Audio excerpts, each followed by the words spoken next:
खुलुमबाय स्टुडिय'आव आं उदांस्रि मुसाहारि तामुलपुर फरायसालिमानि 2025-26 इं मायथाइनि गोरलै बिसायख'थिया मैया जोबनानै थांबाय।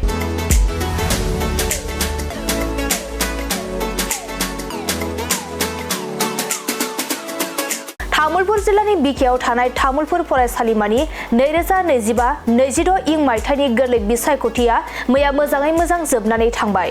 नंगौ बे 2025-26 इं मायथाइनि गोरलै बिसायख'थियाव तामुलपुर फरायसालिमा इउनिट एबसुजों मदद होजानाय टीम इउनिटी आरो गयबारि ब्लक BSUजों मदद होजानाय टीम इन्टिग्रिटी मोननै हानजाया बाहागो लादोंमोन। बे बिसायख'थियाव तामुलपुर फरायसालिमा इउनिट एबसुजों मदद होजानाय टीम इउनिटीनिफ्राय 8 बिजाथिफोरा देरहासार जानो हादों।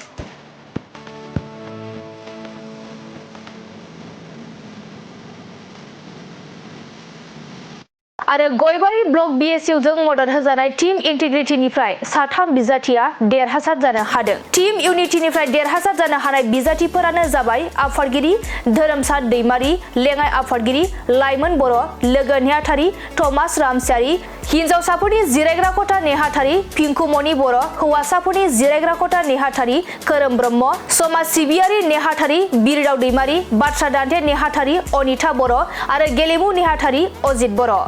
इन्टिग्रिटी इउनिटीनिफ्राय देरहासार जानो हानाय बिजाथिफोरानो जाबाय गाहाय नेहाथारि सोमदोन बर', हारिमु नेहाथारि दिबिका दैमारि आरो थुनलाइ नेहाथारि ललिता बर'।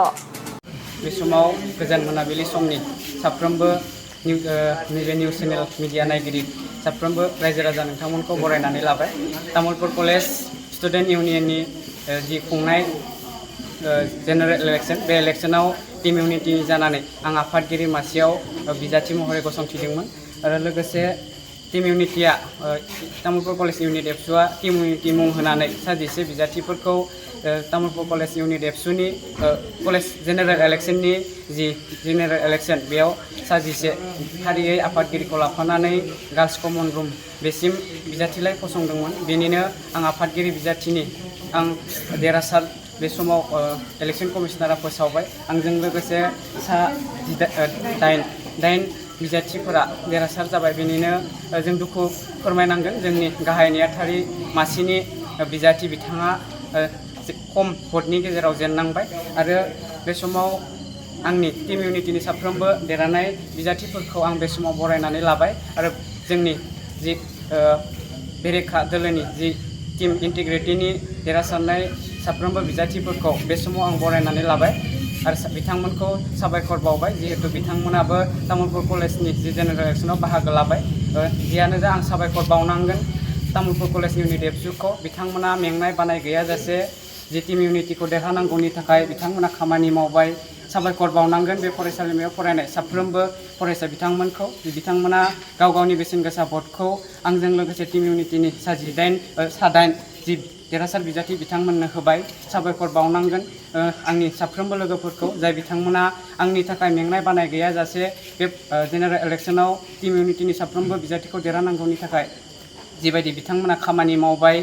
साबायखर बावनांगोन तामुलपुर जिल्ला दुलाराय बर' फरायसा आफाद, साबायखर बावनांगन तामुलपुर दख'रा दुलाराय बर' फरायसा आफाद। बिथांमोना जि मोनसे गावनि बिबानखौ लानानै टीम इउनिटीखौ देरहासारथारनांगौनि थाखाय हर सान खामानि मावबाय।